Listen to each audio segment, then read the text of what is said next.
Pessoal do oitavo ano, tudo bem com vocês? Eu sou o professor Pedro e hoje vamos ter mais uma aula de história. Vamos lá? Bom, na última aula vocês aprenderam sobre o século XVIII, né, e as críticas ao absolutismo. Vocês conheceram um movimento chamado Iluminismo, né, um movimento que questionava o antigo regime e foi responsável por estimular as mudanças no pensamento, né, científico, cultural e do cotidiano da sociedade europeia. Hoje nós vamos trabalhar mais um pouco do módulo 5. Então eu peço que vocês abram a apostila 1, tá? O caderno 1, então, na página 168. Prontos? Vamos lá? Bom, para os iluministas, né, que nós conhecemos na aula passada, não bastava alcançar o conhecimento, era necessário também divulgá-lo, tá? Pois somente por meio dele os seres humanos conquistariam a liberdade. No entender desses pensadores, uma pessoa ignorante não conseguiria tomar suas próprias decisões e seria sempre dominada. Já uma pessoa sábia teria melhores condições de avaliar a sua situação e decidir sobre o próprio destino, sem ter de se submeter a outro. Com a ideia de reunir em um só livro todo o conhecimento produzido pela razão humana e espalhar a todos, os iluministas Diderot e D'Alembert eles organizaram a enciclopédia, ou dicionário racional das ciências, das artes e dos ofícios por uma sociedade de letrados, né? Essa imagem aqui ao lado foi a primeira enciclopédia da história, né? Da forma como conhecemos hoje, com verbetes em ordem alfabética. O objetivo dos pensadores era contribuir para que as pessoas se afastassem do que eles chamavam de trevas, né? Ao substituir o saber que era baseado em superstições, na religião, substituindo então por elementos da razão, né? Os verbetes eles eram escritos por cientistas, médicos, filósofos e artesãos que registravam o que sabiam ou tinham investigado sobre os mais diversos temas, ok? A linguagem usada nos verbetes deveria facilitar a compreensão do leitor e colocá-lo em contato com um conteúdo que fazia críticas à censura e também a crítica cega na religião. Essa escolha, obviamente, rendeu polêmicas entre os grupos que detinham poder do conhecimento até então, né? Especialmente os nobres e os religiosos.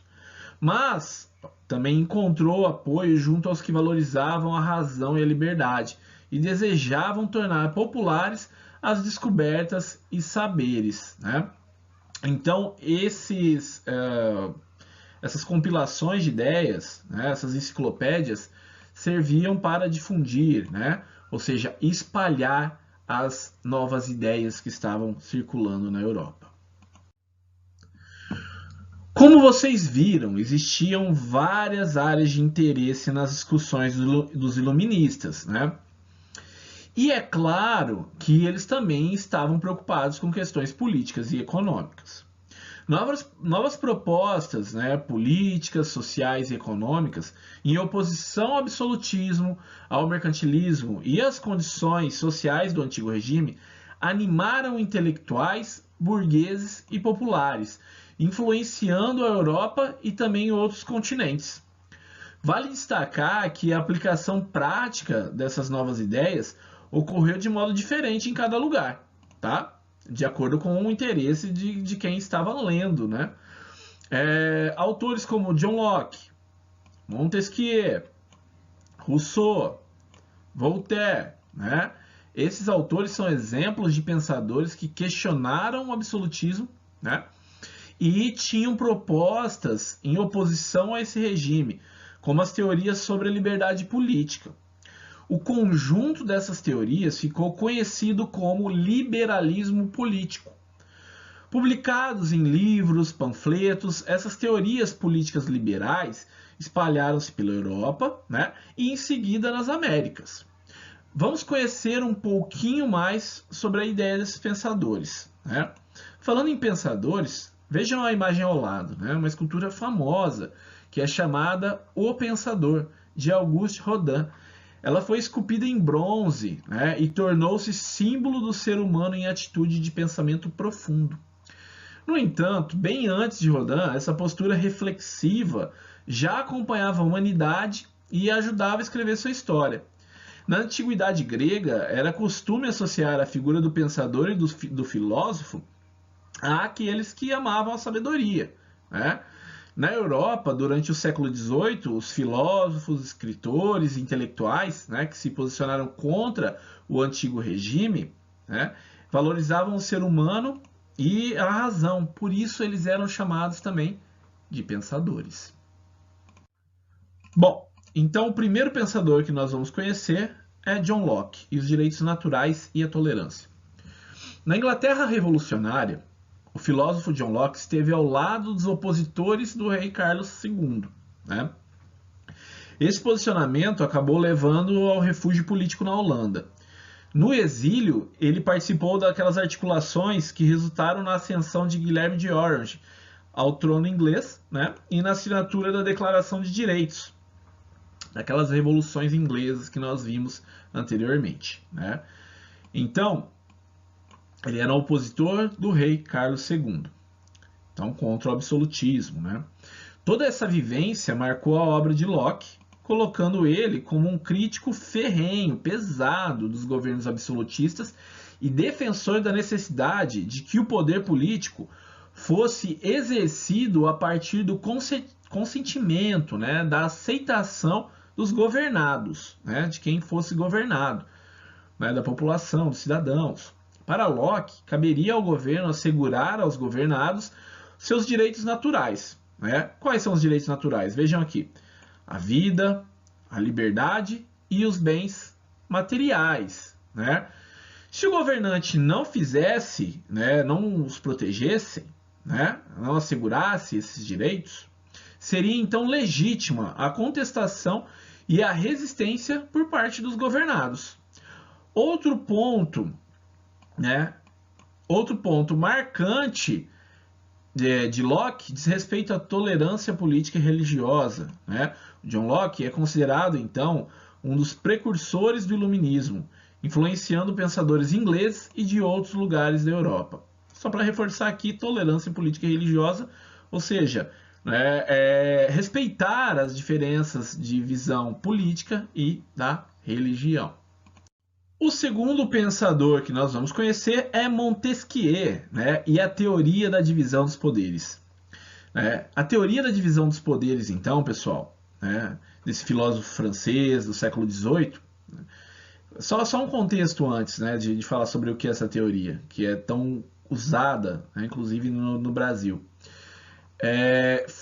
Ele foi até a Inglaterra para estudar a estrutura política daquele país, né, com aquelas revoluções todas, com a preocupação de entender as razões que provocaram a queda da monarquia absolutista e o que conferia, né, o que dava estabilidade ao governo que veio depois, ok? A partir desse estudo, ele elaborou então a teoria da divisão dos poderes em 3 instâncias: executiva, que executa as leis, administra o país; legislativa, que elabora e aprova as leis; e judiciário, né, que fiscaliza o cumprimento das leis e julga eventuais conflitos. Segundo Montesquieu, né, para evitar os abusos que eram muito comuns em governos absolutistas, essas 3 instâncias, ou poderes, como são chamados também, não poderiam ser controlados por uma única pessoa. Além disso, Montesquieu propunha que uma deveria fiscalizar a outra, para haver, então, equilíbrio entre os poderes, né? Essa forma de organização política da divisão dos 3 poderes foi adotada, então, na República Brasileira. Bom, vamos ver, então, um pouquinho sobre Jean-Jacques Rousseau, né, e o contrato social e direito de voto. Rousseau foi um escritor suíço de língua francesa que aprofundou e até mesmo discordou de algumas ideias de Locke. Ele defendeu que a relação governante-governado deveria funcionar com base em o que ele chamava de contrato social, ok? Em que os governados atribuiriam poderes ao governante, desde que seus direitos e seu bem-estar fossem assegurados, garantidos. Para Rousseau, o governante que descumprisse essa regra se tornaria um tirano e seria justo instaurar uma rebelião para tirá-lo do poder, ok? Esse pensador também achava que os governantes deveriam ser escolhidos pelo voto universal, né? O que seria voto universal? Todos os indivíduos poderiam ser eleitores, sem que critérios econômicos, né, de renda e qualquer outro impedimento excluíssem os eleitores desse direito. Dessa forma, né, com o voto universal, a vontade geral seria soberana, sobrepondo-se a vontades e liberdades individuais. Isso não significa que a vontade geral fosse alheia aos interesses individuais, ok? O que deveria acontecer era um acordo em torno dos interesses e bens comuns, beleza? Ideias como essas possibilitaram uma forte associação de Rousseau, né, à ideia de democracia. E o último pensador que eu vou apresentar para vocês é Voltaire e a defesa da liberdade de expressão. Voltaire foi um escritor francês de origem nobre. O tom satírico, né, de suas obras não foi bem recebido pelo rei francês Luís XV, que não teve dúvidas em mandar Voltaire por 2 vezes para a Bastilha, né, a prisão política, então, que nós conversamos, que era muito comum, né, era um lugar que pessoas que discordassem do absolutismo francês é o local onde elas eram presas, né, na Bastilha. Foi na Holanda e na Inglaterra que o autor encontrou referências de um modo de vida mais livre do que aquele estabelecido na França absolutista. Ele mergulhou em estudos da ciência da natureza e na filosofia, né, principalmente de Locke. Né? Voltaire tornou-se um defensor, né, da liberdade e do progresso, ok? Especialmente pela defesa da liberdade de expressão. Um exercício que se refletiria na aceitação da ideia e do posicionamento do outro. Aceitar a ideia do outro, né? Respeitar, mesmo quando houvesse discordância entre os pontos. Ele defendia que o inconformismo deveria se manifestar sem violência. Então, se você não concorda, isso deveria ser debatido, mas sem a violência.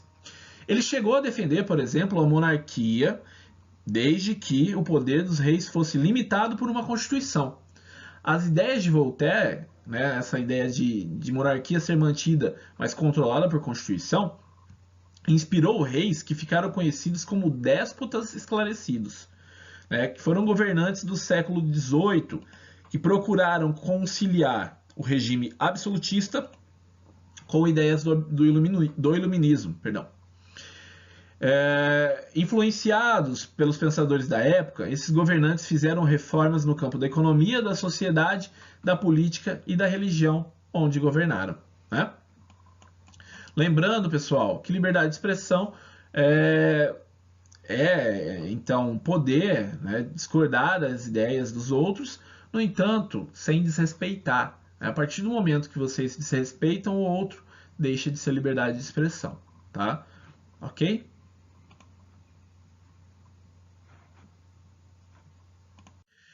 Todos esses pensadores que vocês acabaram de conhecer inspiraram movimentos que transformaram a sociedade europeia, né? Movimentos também que se espalharam pelo mundo todo. Né? Apesar de terem sido inspirados pelas mesmas teorias, essas, digamos que, revoluções tiveram características próprias em cada lugar, ok? Pessoal, na aula de hoje vocês aprenderam, então, sobre como eram espalhadas as ideias iluministas, ok? Por meio da enciclopédia, e também aprenderam, né, sobre o liberalismo político e suas principais propostas, certo? Bom, espero que tenham gostado da aula. Acima está meu contato, caso tenham dúvidas. Bons estudos, muito obrigado e até a nossa próxima aula.